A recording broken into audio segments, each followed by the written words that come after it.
us. Now we move forward, viewers. India and the United States have been locked in discussions over a wide-ranging bilateral trade agreement for the last 8 months or so.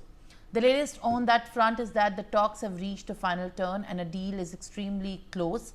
However, there is another aspect to the ties beyond the diplomacy, and it has just as much to do with India's steadfast commitment to its people as it has to do with the President Donald Trump's attitude of superiority over the rest of the world.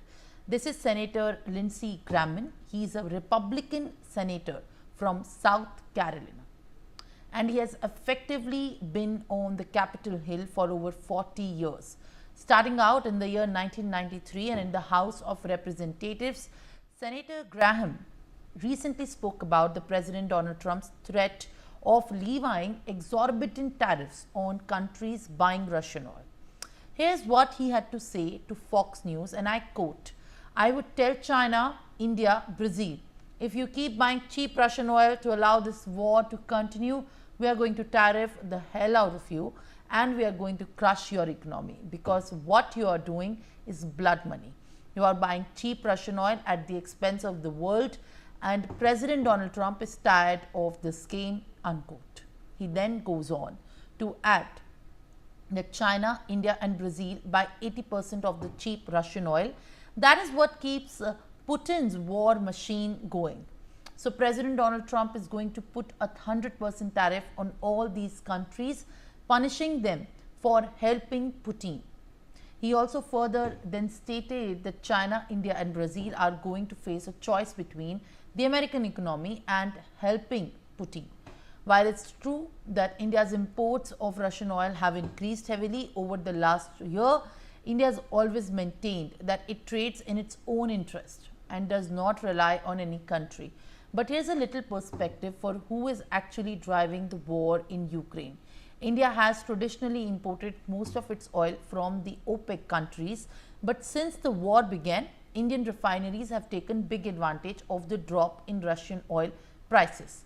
Today, Indian sources almost half its oil from outside the OPEC nations, and experts say that this has helped stave off impending inflation crisis since the sanctions on the Russian resources have begun.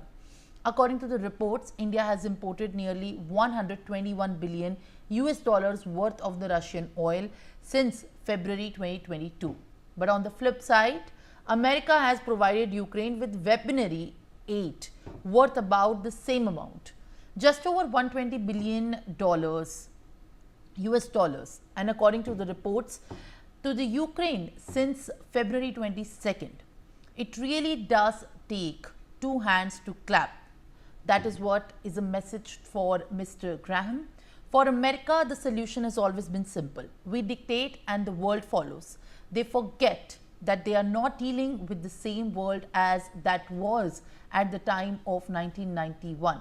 You claim you are going to crush the Indian economy, but the truth is that America needs the Indian economy more than it would like to admit it. It is apparent in how America rails against Indian trade, barriers in the World Trade Organization and other forums. But it is this kind of selective appreciation of the fact that makes American claims very hard to take seriously these days.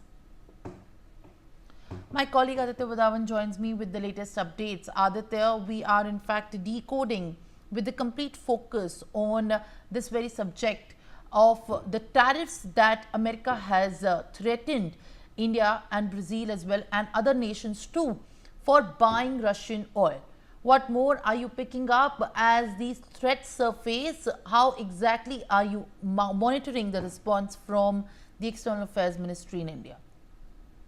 Well, as definitely, the Ministry of External Affairs, has clarified that India will definitely continue to meet its energy requirements, and we've recently seen that when NATO chief Mark Rutte had threatened India that if they buy oil and oil from Russia, they will impose sanctions on India as well. However, the Ministry of External Affairs has clarified that they will definitely India will definitely meet its energy requirements And recently we have seen, this U.S. Senator Lindsey Graham making such statements wherein he has said that,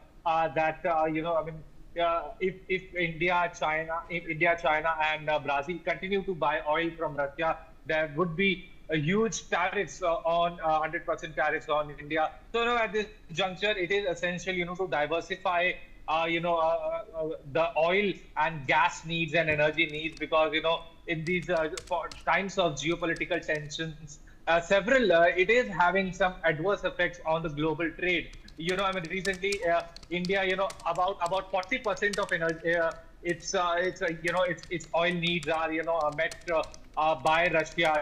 We talk about India. So at this juncture, it is essential to, secure all the energy needs and oil needs. So at this juncture, India is definitely engaging with like-minded countries, so that there is no effect on the on the global trade, and that it can purchase oil and gas without any hassle. Yes, Simran. All right, Aditya, thank you very much for the latest updates that you are now sharing. And as we move forward, US President Donald Trump has again